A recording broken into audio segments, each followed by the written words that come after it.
বাবা, সবার কাছে একটা নিবেদন রইল, যারা কীর্তন শুনতে এসছেন সবার কাছে একটা নিবেদন রাখবো আমি, আপনার দীক্ষা নিয়ে নেবেন। যদি কেউ না নিয়েছেন সে নিয়ে নেবেন, আর যদি কেউ নিয়েছেন সে শুনে রাখবেন। দীক্ষা যতক্ষণ না নেবেন, আপনি থালা থালা আপেল কলা মন্দিরে নিয়ে যাবেন, ভগবান একটাও গ্রহণ করবে না। খুব মন লাগিয়ে শুনবেন, কিন্তু এত দামি দামি কথা শুনে যাবেন, আপনাদের জীবন সুন্দর হবে। যে জমি উর্বর নয় সে জমিতে বীজ ফেললে গাছ হয় না। কিছু ব্যক্তি আছে দেখবেন তত্ত্ব কথা বেশি বললে ওর মাথাটা খারাপ হয়ে যায়। কেন? ওর তো মাথাতে কিছু নাই, গোবর ভরা আছে, ওর ঢুকবে কি করে? এই জন্য দেখবেন যারা প্রকৃত ভক্ত, যারা প্রকৃত জ্ঞানী মানুষ, তারা অর্জন করতে আসে, কিছু নিয়ে যেতে আসে। এই জন্য যারা নিয়ে যেতে আসে তাদের জন্য বলে রাখি, যতক্ষণ না দীক্ষা নেবেন মায়েরা, থালা থালা আপেল কলা, একটু টোনটা বাড়ো, যতক্ষণ একটু রিভাব হালকা, যতক্ষণ না আপনি দীক্ষা নেবেন, থালা থালা আপেল কলা মন্দিরে নিয়ে যাবেন। ভেরি গুড, খুব সুন্দর। হ্যাঁ, যতক্ষণ না মন্দিরে যাবেন আপেল কলা লেবু নিয়ে যাবেন মায়েরা। যদি দীক্ষা নেওয়া না থাকে, আপনার মন্দিরে আপেল কলা নিয়ে যাওয়া বেকার হলো, ভগবান আপনার হাতে গ্রহণ করবে না। এই যে একজন ব্রাহ্মণের যতক্ষণ না পৈতে বা উপনয়ন হয়, ততক্ষণ যেমন পুজো করবার অধিকার পায় না, একজন মানুষ যতক্ষণ না গুরুমন্ত্র না নেয় ততক্ষণ তার গোবিন্দ ভজন করবার কোনো অধিকার হয় না। জেনে নিন, আপনার বাড়িতে একজন বৈষ্ণব গেছে, প্রশ্ন করছে, মা তোমার বাড়িতে একটু জল সেবা হবে? আপনি তো বলবেন হ্যাঁ বাবা হবে, কিন্তু জল সেবা করবার আগে বৈষ্ণব আপনাকে প্রশ্ন করবে, মা তুমি যে আমায় জল সেবা করাবে বললে, তোমার দীক্ষা হয়েছে তো? এখনো হয় নাই। তাহলে তোমার দেহ শুদ্ধ হয় নাই। তাহলে মানুষ কুলে জন্ম নিয়ে যদি বৈষ্ণবের চরণ সেবা করতে পারলেন না, ভক্ত দরজায় এসে না খেয়ে ঘুরে গেল, ও যে গৃহস্থের অমঙ্গল হয়ে গেল। কোন বৈষ্ণব, কোন ভিখারি, কোন ভক্ত যদি দরজায় কিছু চায়, যদি না পেয়ে ঘুরে যায়, সবাই জেনে নিন গৃহস্থের অমঙ্গল হয়। এই জন্য বাড়িতে কেউ এলে তাকে দিতে হয়, আর দিতে হলে আপনাকে দীক্ষা অবশ্যই নিতে হবে। আপনাদের বলে যায়, যে যেখানে বসে আছেন মায়েরা, দীক্ষা নেবেন নেবেন আস্তে। দীক্ষা মানে কি? আস্তে। দীক্ষা মানে দিয়ে খা। ভগবানকে দিয়ে যে খায় তার দীক্ষা না সার্থক হয়েছে। আর যে শুধু নিজে খেলো ভগবানকে দিল না, ওর দীক্ষা নিয়ে কোনো লাভ হলো না। আপনারা এতজন কীর্তন শুনতে এসছেন, অনেকেই দীক্ষা নিয়েছেন, হাত তুলতে বলবো না। দুপুর বেলায় খাবার আগে ভগবানের চরণে তুলসী পত্র বাতাসা দেন, তারপর খান, তবে আপনার দীক্ষা নেওয়া সার্থক। আর যদি ভগবানকে না দিয়ে আপনি নিজেই খান, আপনি দীক্ষা নিলেন মাত্র, আপনার কোনো লাভ হলো না। যারা যারা দীক্ষা নিয়েছেন তাদের মাথায় রাখতে হবে যে দীক্ষা নিলেই তাকে গোবিন্দকে দিয়ে তারপর আপনি কি খাবেন ওটা প্রশ্ন নয়, আপনি আগে ভগবানকে দিলেন কিনা ওইটা হচ্ছে দীক্ষা। দুটো তুলসী পাতা, একটু গঙ্গা জল, তুলসী পত্র গোবিন্দের চরণে দেন। যদি ভগবানকে না দিয়ে খাই, ওটা চুরি করে খাওয়া হয়। ভগবানের জিনিস আপনি খাচ্ছেন আর তাকে দিচ্ছেন না, ওটা চুরি করে খাওয়া হলো। তবে বলে রাখি আপনাদেরকে একটা দামি কথা, গুরুমন্ত্র ভজন করতে হয় 3 বার, সকাল দুপুর সন্ধে। এই যে কথাটি বলে যাব, আপনারা ধরে রাখবেন, আপনাদের জীবন সুন্দর হবে। বিরাট বড় সম্পদ আপনাদের দিয়ে যাই। ভগবানের নাম গুরুমন্ত্র ভজন করতে হয় 3 বার। কখন কখন? অনেকে বলে সকাল দুপুর সন্ধে। না, কোন সকাল? 3টে সন্ধে আমাদের জীবনে হয় সারাদিনের মাথায়। ও মায়েরা, এখন যে সন্ধে দেখছেন ওই সন্ধে শুধু নয়। সন্ধে কোনটা হয়? সূর্য ওঠার 1 ঘন্টা 36 মিনিট আগে, ওটাকে ব্রহ্ম মুহূর্ত বলে, ওইটা একটা সন্ধ্যা।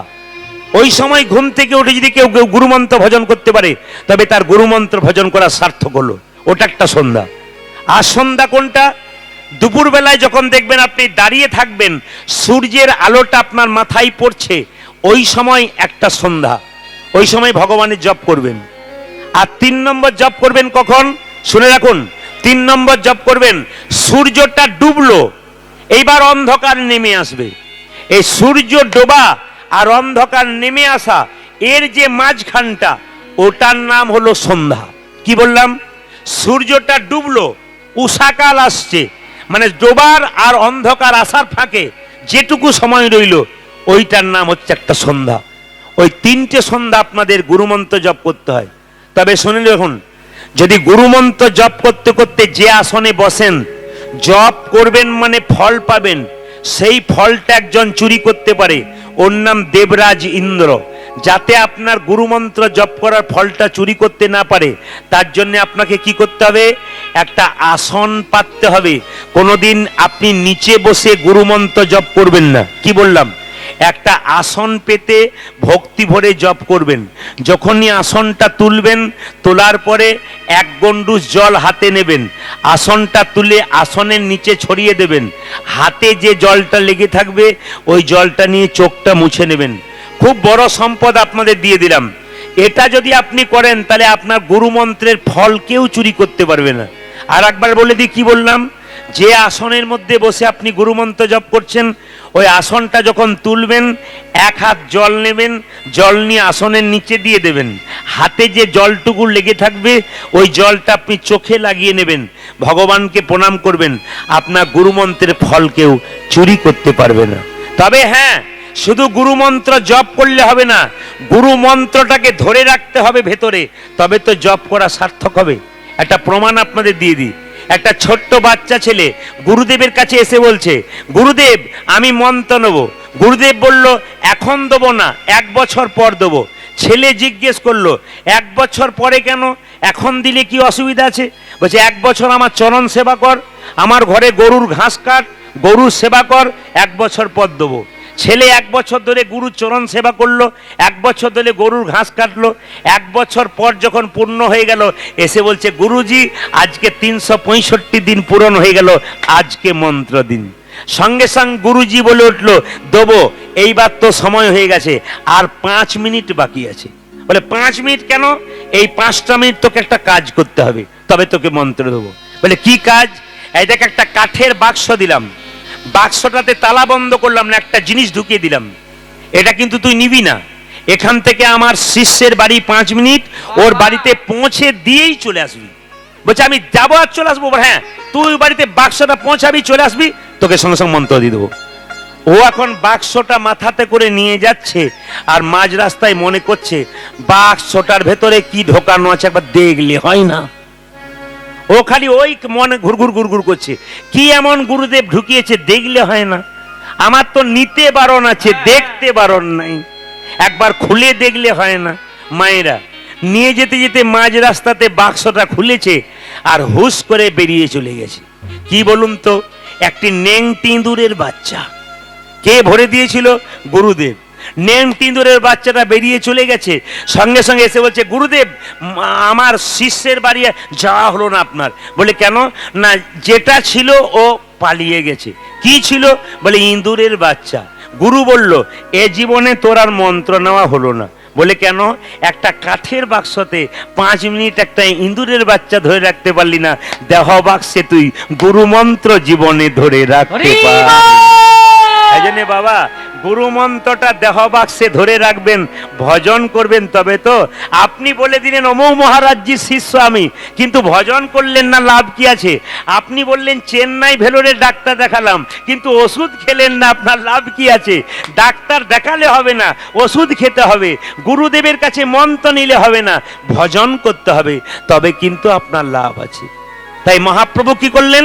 দাদা নিতাইকে নিয়ে জীবের দ্বারে হরিনাম দিলেন। কিভাবে দিচ্ছেন? অধম জীবের ধারে। কিভাবে দিচ্ছেন? অধম পতিত জীবের দ্বারে দ্বারে গিয়া, অধমে পতিত জীবের দ্বারে দ্বারে গিয়া, অধম পতিত জীবের দ্বারে দ্বারে গিয়া, অধম পতিত জীবের দ্বারে দ্বারে গিয়া, মহামন্ত্র হরিনাম দিচ্ছেন বিলাইয়া, এই মহামন্ত্র হরিনাম দিচ্ছেন বিলাইয়া, মহামন্ত্র হরিনাম দিচ্ছেন বিলাইয়া, আজ মহামন্ত্র হরিনামে দিচ্ছেন বিলাইয়া। আহা, যারে দেখে তারে বলে দন্তে তৃণ ধরি, যারে দেখে তারে বলে দন্তে তৃণ ধরি, যারে দেখে তারে বলে দন্তে তৃণ ধরি, যারে দেখে তারে বলে দন্তে তৃণ ধরে। ও যে আমারে কিনিয়া লহ বল গৌর হরি হরি আজ বল। আমারে কিনিয়ে লহ বলে গৌর হরি। ও যে আমারে কিনিয়া লহ বল গৌর হরি। আমার কিনিয়া লোক বল কে কিনিবি রে, বল কে কিনিবি রে, কে কিনিবি রে, কে কিনিবি রে, যা চাইবি তাই পাবি, কে কিনিবি তোরা রে, যাতাই বিতায় পাবি কে কিনিবি রে। যা চাইবি তাই পাবি, কে কিনিবি রে। আমি বিনামূল্যে বিকাইব, কে কিনিবি রে, বিনামূল্যে বিকাইব, কে কিনিবি রে। আমি বিনামূল্যে বিকাইব, কে কিনিবি রে, তোরা বিনামূল্যে বিকাইব কে কিনিবি রে। আমি বিনামূল্যে বিকাইব ধর্ম অর্থ কাম আমি মোক্ষ। বিনামূল্যে বিকাইব, ওই যে ধর্ম অর্থ কাম মোক্ষ, বিনামূল্যে বিকাইব, ওই যে ধর্ম অর্থ কাম মোক্ষ। আমি বিনামূল্যে বিকাইব, ওই যে ধর্ম অর্থ কাম আমি মোক্ষ। বিনামূল্যে বিকাইব, আমারে আমারে কিনিয়ে লহ বলে গৌর বুঝা হরি। যে আমার কিনিয়া লোক বল হ্যাঁ হ্যাঁ, বীজের মধ্যে বৃক্ষ আছে, চোখে না যাই দেখা। বীজের মধ্যে বৃক্ষ যাচ্ছে, চোখে না যায় দেখা। নাম নাম করছেন, নামই খুঁজছেন, ভগবান খুঁজছেন, কোথায় পাবেন? বীজের মধ্যে বৃক্ষ আছে, চোখে না যাই দেখা। বীজের মধ্যে বৃক্ষ যাচ্ছে, চোখে না যায় দেখা। হ্যাঁ হ্যাঁ, বীজের মধ্যে বৃক্ষ আছে, চোখে না যাই দেখা। আজকে বীজের মধ্যে বৃক্ষ যাচ্ছে চোখে না যায় ওই যে নামের মধ্যে নামি আছে, হৃদয় পটে আঁকা। সে নামের মধ্যে নামি যাচ্ছে, হৃদয় পটে ওই যে নামের মধ্যে নামি আছে, হৃদয় পটে আঁকা। যে নামের মধ্যে নামি আছে, হৃদয় পটে হ্যাঁ হ্যাঁ, যেই নামে সেই কৃষ্ণ ভজন নিষ্ঠা করি, বুঝা যে যেই নামে সেই কৃষ্ণ ভজন নিষ্ঠা করি। যেই নামে সেই কৃষ্ণ ভজন নিষ্ঠা করি, যেই নাম সেই কৃষ্ণ ভজন নিষ্ঠা করি। নামের সহিত আছেন আপনি শ্রী হরি, তবু নামের সহিত আছে আপন শ্রী হরি। নামের সহিত আছেন আপনি শ্রী বুঝা হরি। যে নামের সহিত আছেন আপন ও মায়েরা, শ্রী হরে। এখানে একটা কথা বললো, আমাদের খটকা লাগলো। এক কৃষ্ণ নামে দেখো যত পাপ হরি, এই এক কৃষ্ণ নামে দেখো যত পাপে হরে। এক কৃষ্ণ নামে দেখো যত পাপ হরি। এক কৃষ্ণ নামে দেখো যত পাপ হরে। ও যে পাপীর সাধ্য নাই তত পাপি করে, বুঝা যে পাপীর সাধনায় তত পাপে ও করে। যে পাপীর সাধ্য নাই তত পাপি করে। ওই পাপীর সাধনায় ও মায়েরা, পাপী করে। এটা কিরকম কথা হলো? একবার কৃষ্ণ নামে যত পাপ হরে, পাপীর সাধ্য নাই তত পাপ করে। একজন 10-12টা মার্ডার করে দিল, 2-4টা বাড়িতে ডাকাতি করলো, একবার হরি বল বলে দিল, উদ্ধার করে হয়ে যাবে। এ কেমন কথা হলো? এক কৃষ্ণ নামে দেখো যত পাপ হরে, পাপীর সাধ্য নাই তত পাপ করে। না না, এরপরে যে লাইনটা লিখেছে দেখুন, হেন কৃষ্ণ নামে যদি লই বহুবার, আজ হেন কৃষ্ণ নামে যদি লই বহুবার। হেন কৃষ্ণ নামে যদি লই বহুবার, বুঝা যে হেন কৃষ্ণ নামে যদি লয় বহুবার। ও যে দেহেতে না হয় তোমার প্রেমের বিস্তার, দেখিতে না হয় তোমার প্রেমের বিস্তার। দেহেতে না হয় তোমার প্রেমের বিস্তার। তবু দেখিতে না হয় তোমার ও মায়েরা, প্রেমের বিস্তার। আচ্ছা, আপনার শরীরে পাপ আছে না পুণ্য আছে কি করে বুঝবেন বলুন তো? হরিনাম শুনতে শুনতে যদি খুব আনন্দ হয়, আপনি হাত তুলে পেলেন, আপনি বসে বসে শোনেন, পাগল হয়ে যায়, ঘরের কথা ভুলে যায়, জানবেন তার আর পাপ নাই। আর কার পাপ আছে?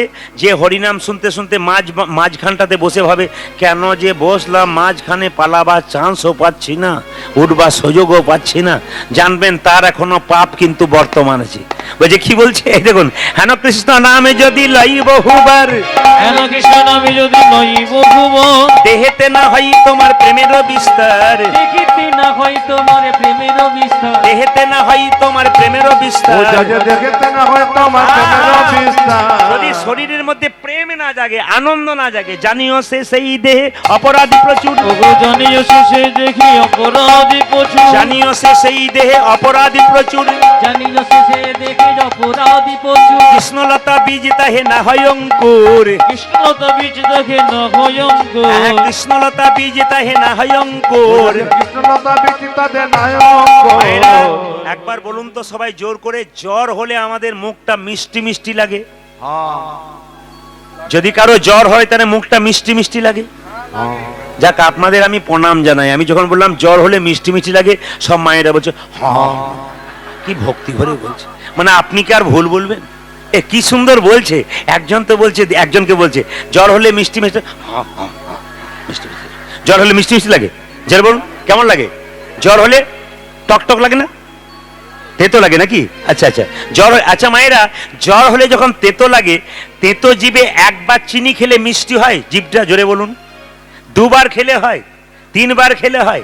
বারবার খেতে খেতে এক সময় তেতো জীব মিষ্টি হয়ে যায়। হরিনাম যাদের ভালো লাগে না, মহাপ্রভু বলল বারবারে বলিবে, বারে বারে বলিবে, বারবারে বলিবে, বারে বারে বলিবে। ওই যে মধুমাখা হরিনামে বারবারে বলিবে, এই মধুমাখা হরিনামে বারে বারে বলিবে, সুধামাখা হরিনামে বারবারে বলিবে, সুধামাখা হরিনামে বারে বারে বলিবে, এই যে মধুমাখা হরিনামে প্রেমানন্দে মাতবে, এই মধুমাখা হরিনাম, প্রেমানন্দে মাতবে, সুধামাখা ওই হরিনাম, যে প্রেমানন্দে মাতবে, এই মধুমাখা হরিনাম, ওই যে প্রেমানন্দে মাতবে, এই মধুমাখা হরিনাম, ওই যে প্রেমানন্দে মাতবে, সুধামাখা হরিনাম, বারে বারে বলিবে, দেহেতে না হয় তোমার প্রেমেরও বিস্তার। না হয় তোমার প্রেমের বিস্তার। এবার একটা সুন্দর তত্ত্ব আপনাদের সামনে বলে যাই, খুব দামি কথা, যে যেখানে বসে আছেন একটু মন দিয়ে শুনবেন। নিতাই চাঁদকে যারা দেখছেন একটু জোরে বলুন জয় নিতাই, জোরে বলুন নিতাই চাঁদ কি, নিতাই চাঁদ কি, একটু জোরে বলুন জয় নিতাই, জয় নিতাই, জয় নিতাই। আচ্ছা মায়েরা, এই যে নিতাইকে দেখছেন, এ কিন্তু ছোট ভাই ছিল, বড় ভাই হয়ে গেল। কেন বড় ভাই হয়ে গেল? তেতা যুগে যে লক্ষণ, সে দাপরে হয়ে গেল বলরাম। এইদিকে এইদিকে, তেতা যুগে যে লক্ষণ, দাপরে হয়ে গেল বলরাম। আবার দেখবেন সেই লক্ষণ কলিযুগের নিতাই হয়ে গেল, আর কৃষ্ণ হয়ে গেল কি গৌর। তাহলে ভাই হয়ে গেল, দাদা হয়ে গেল ভাই, আর ভাই হয়ে গেল দাদা। কি করে সম্ভব? লক্ষণ কেন বলরাম হলো, আর কৃষ্ণ কেন মায়েরা রাম হলো? এইদিকে লক্ষণ কেন, লক্ষণ কেন বলরাম হলো, আর আমাদের রাম কেন কি হলো কৃষ্ণ হয়ে গেল? একটু আপনারা সবাই লক্ষ্য করুন। তেতা যুগে রামচন্দ্র কত বছরের জন্য বনবাসে গিয়েছিল? জোরে বলুন। 27 বছর। না, মাঝে মাঝে পরীক্ষা করে দেখলাম, আমি যখন বললাম 27 বছর, তখন 2-4 জন বলছে চুপ থাকাটাই বুদ্ধিমানের কাজ, বলবি না, চুপ করে থাক, ও যা বলছে বলুক, আমাদের দরকার নেই। না, একটু শুনে নিন। তেতা যুগে রামচন্দ্র কত বছর জন্য বনবাসে গেল মায়েরা? 14 বছর। সবাই লক্ষ্য করুন। 14 বছর পর যখন রামচন্দ্র বনবাস থেকে এলো, তখন রামচন্দ্র রাজা হয়ে গেল। লক্ষণ একটি ছাতা ধরে তার পাশে দাঁড়িয়েছিল। ভালো করে শুনবেন, যারা জ্ঞানী ব্যক্তি আছেন, গুণী ব্যক্তি আছেন, যারা কীর্তন শোনেন, যাদের অভিজ্ঞতা আছে, তারা শুনবেন কি কি জিনিস, কি কি তত্ত্বগুলো পাচ্ছেন। তাকান, লক্ষণ একটা ছাতা ধরে দাঁড়িয়ে আছে।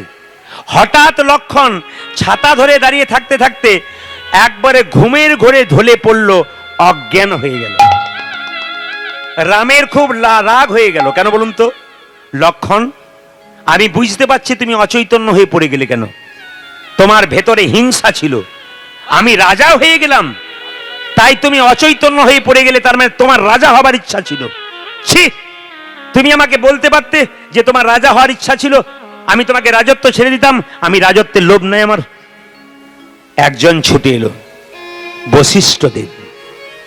কি বলছো রাম? তুমি পূর্ণ ব্রহ্ম ভগবান হতে পারো। এইদিকে দিকে, তুমি পূর্ণ ব্রহ্ম ভগবান হতে পারো, কিন্তু আজকে লক্ষণ যেটা করেছে তুমি সেটা পারো নাই। ইন্দ্রজিৎকে বধ করতে গেলে পুরুষের কিছু লক্ষণ থাকে, সেই লক্ষণটা লক্ষণের ছিল। যে পুরুষ 14 বছর না করে নারী দর্শন, না করে নারী মুখ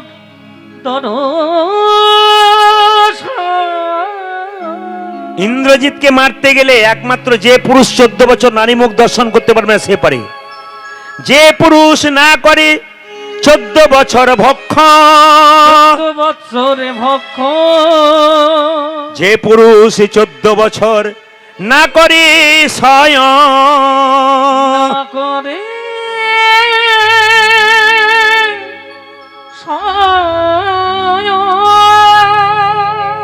লক্ষণ 14 বছর ঘুমায় নাই। এদিকে আমরা একদিন ঘুমাই না তো 7 দিন ঘুমাই। এক রাত জাগলে বলে না 7 রাত ঘুমাতে হয়। কিন্তু লক্ষণের ত্যাগ যেখানে, এখন এই যে লক্ষণ 14 বছর ঘুমায় নাই, লক্ষণ 14 বছর নারী মুখ দেখে নাই, লক্ষণ 14 বছর কিচ্ছু খাবার খায় নাই। প্রশ্ন করবেন এটা সম্ভব কি করে? রামচন্দ্র বলল, কি করে তুমি 14 বছর ধরে ঘুমাওনি? তার প্রমাণটা কি? তুমি যে 14 বছর ঘুমাও নাই, কিছু মনে করবেন না। লক্ষণ বলল, দাদা আমি 14 বছর ঘুমাই নাই, কেন জানেন? জানো, যেদিন 14 বছর পর বনবাসে গেলাম, যেদিন ঘর থেকে বনবাসে গেলাম, সেদিন তোমরা একটা পণ্য কুটির তৈরি করলে, আর সেই পণ্য কুটিরে আমি পাহারা দিয়ে রইলাম, তুমি আর সীতামা ভেতরে রইলে, আমি দরজায় পাহারা দিয়ে রইলাম। নিদ্রা দেবী আমার কাছে ছুটে এসেছিল আমার চোখে ভর করবার জন্য, কিন্তু আমি তীর বিদ্ধ করার জন্য তৈরি হয়েছিলাম। নিদ্রা দেবী কেঁদে কেঁদে বলল, আমায় মেরো না, তুমি যদি আমায় মেরে দাও পৃথিবীর সবাই পাগল হয়ে যাবে। নিদ্রা যদি মরে যায় কারো চোখে আর ঘুম আসবে? জোরে বলুন, না না না। নিদ্রা যদি মরে যায়, ও মায়েরা, নিদ্রা মানে ঘুম যদি মরে যায় তাহলে সব লোক তো পাগল হয়ে যাবে, ঘুম না হলে তো পাগল হয়ে যায়। খালি আমাদের অভ্যাস আছে বলে দিনের পর দিন রাতের পর রাত আমরা জেগেই আছি একই রকম। 365 দিনের মধ্যে আমি তো 320 থেকে বা 25 দিন বাইরে থাকি, দেশে বিদেশে রাজ্যে বিভিন্ন জায়গাতে থাকি। তা আপনাদের কাছে নিবেদন রইল, ঘুম তো আমাদের নাই, 1 ঘন্টা 2 ঘন্টা 4 ঘন্টা ঘুম হয়, আমরা পাগল হয়ে যাই না কেন? কৃষ্ণের কৃপা আছে বলে। নিদ্রা দেবী না থাকলে তো ঘুম পাগল হয়ে যাবে। নিদ্রাকে মারতে গেল, নিদ্রা দেবী বলল, আমায় মেরো না তুমি। লক্ষণ বলল, আমি তোমায় মারবো না, তবে একটা শর্ত আছে, আমি 14 বছর বনবাসে থাকবো, তুমি নিদ্রা দেবী আমার চোখে ভর করবে না। তুমি যে আমার চোখে ভর করো আমি তোমায় শেষ করে দেবো। নিদ্রা দেবী কেঁদে কেঁদে বলল, লক্ষণ আমি 14 বছর তোমার চোখে ভর করব না, কিন্তু যেদিন 14 বছর পর তুমি বনবাস থেকে ঘর যাবে, রামচন্দ্র রাজা হবে, সেই দিন আমি তোমার চোখে ভর করব। তুমি রাজি আছো? হ্যাঁ, আমি মেনে নিলাম। যেদিন রামচন্দ্র রাজা হবে আমি বাড়ি যাব, সেদিন তুমি আমার চোখে ভর করবে, আমি শান্তির ঘুম ঘুমিয়ে নেব। জেনে নিন আপনারা মায়েরা, লক্ষণ কত বড় ত্যাগী দেখুন। লক্ষণ সেই জন্য 14 বছর ঘুমাই নাই। রামচন্দ্র বলছে, তুমি 14 বছর খাও নাই? এদিকে খুব দামি কথা শুনে নেবেন। বলছে, তুমি 14 বছর খাও নাই? বলছে না। তাহলে আমি যে এত এত ফল এনেছিলাম তোমাকে দিয়েছিলাম, তুমি খাওনি কেন? দাদা তুমি যখন বন থেকে ফল এনে আমার হাতে দিতে, তখন বলতে লক্ষণ ফল ধরো, তুমি তো বলো নাই লক্ষণ ফল খাও। কত দামি কথা দেখুন। দাদার ভাই কেমন হয়? তুমি তো বলেছো লক্ষণ ফল ধরো, তুমি তো বলো নাই লক্ষণ ফল খাও। আমি খাই নাই। 14 বছরের ফলের হিসাব কই? হনুমান লক্ষণ বলল, আমার তুনটা নিয়ে এসো তো। তুনটা, মায়েরা তুন জানেন? এই যে তুন, তুন দেখবেন তারা ধনুক বান নিয়ে যায়, ধনুক নিয়ে যায়, দেখবেন বানগুলো তীরগুলো দেখবেন পিঠের কাছে একটা রাখে না, একটা জায়গাতে, ওটাকে তুন বলা হয়। বলছে তুনের মধ্যে 14 বছরের ফল রাখা আছে। ফলগুলো তো নাই, ফলের বীজগুলো আছে, ফল শেষ হয়ে গেছে। হিসাব করে দেখিয়ে দেবো 14 বছর ফল আমি খাই নাই। যখন হনুমান তুনটাকে তুলতে গেল, মনে মনে ভাবলো আমি গন্ধমাদন পর্বত তুলেছি, আর এটা তুলতে পারবো না, অহংকার জন্মে গেল। দেখলো তুনটাও তুলতে পারছে না, রামচন্দ্রকে স্মরণ করলো আর তুনটাকে তুলে ফেললো। যখন তুনটাকে নিয়ে এলো মায়েরা, তখন দেখতে পেল 14 বছরের ফল রয়েছে, কিন্তু 7 দিনের ফল কম। লক্ষণ, তুমি 14 বছরের ফল খাও নাই বলছো, 7 দিনের ফল কম কেন? দাদা 7 দিন আমরা ফল খাই নাই। যেদিন পিতা দশরথের মৃত্যু সংবাদ পেলাম, সেই দিন আমরা কেউ ফল খাই নাই। মায়েরা বলুন, বাড়িতে যদি কেউ মৃত্যু সংবাদ পায় সেদিন রান্না হয়? যেটা বলুন, না না হয়। যেদিন পিতার মৃত্যু সংবাদ পেলাম, সেই দিন আমাদের ফল অন্বেষণ করা হয় নাই, কেউ আমরা ফল খাই নাই।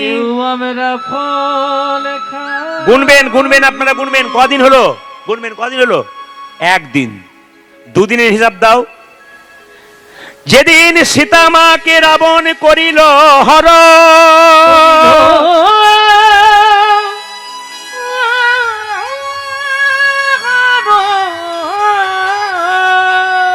যেদিন সীতা মাকে রাবণ হরণ করিল, সেই দিন ফল খাই নাই।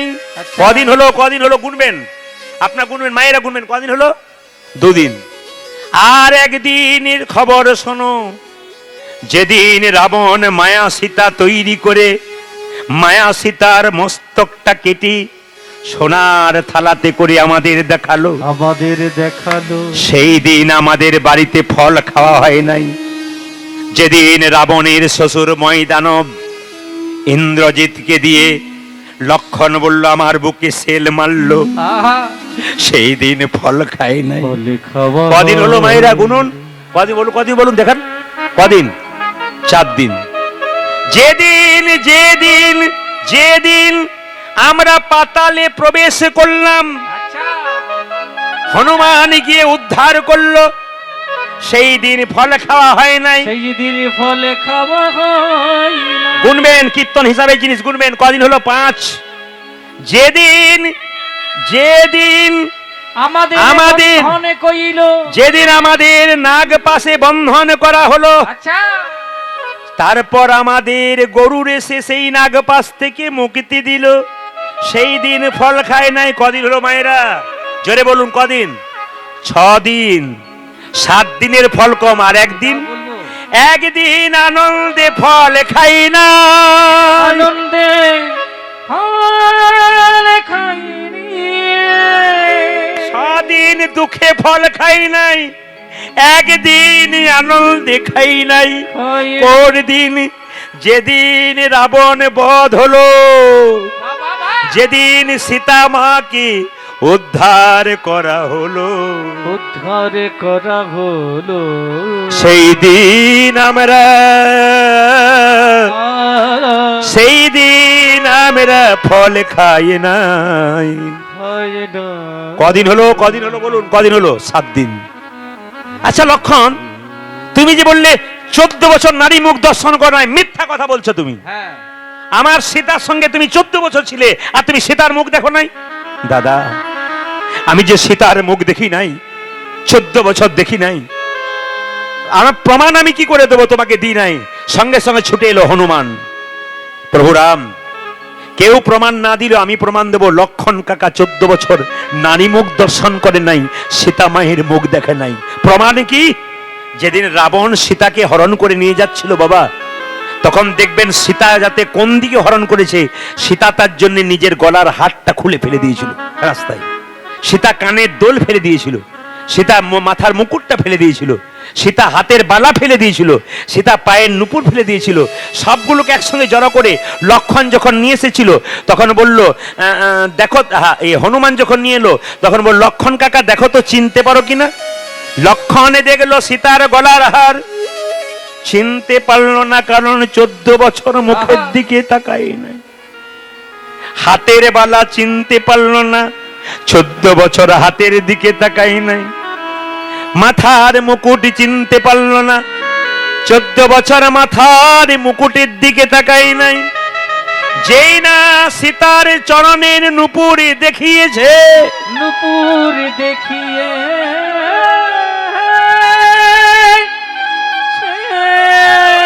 লক্ষণ কেঁদে কেঁদে বলে আমি কিছু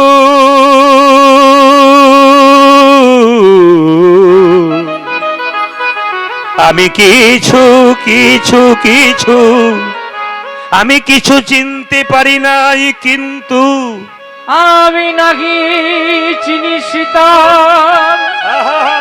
আর কেউ আরে আমি শুধু চিনি সীতা চরণের নূপুর।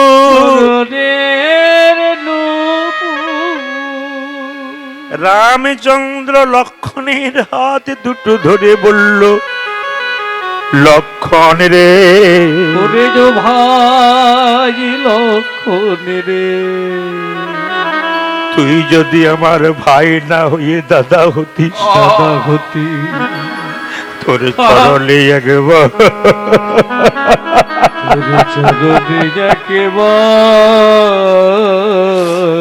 তোর চরণে একবার প্রণাম করিত করি। তবে এই যুগে হলো না রে লক্ষণ, যুগে হলো না রে ভাই লক্ষণ। এ যুগে তোর মনের আশা পূর্ণ না করলেও আগামী যুগে আমি যখন কৃষ্ণ হব, তুই হবি আমার, তুই হবি আমার দাদা বলরাম, হবি আমার দাদা দাদা বলরাম। কলিযুগে আমি হব, আমি হব কলিযুগে আমি আমি আমি আমি হব গৌরী, তুই হবি নিতাই, তুই হবি নিতাই। তোর মনের আশা পূর্ণ করব, আমি তোর মনের আশা আরে আশা পূর্ণ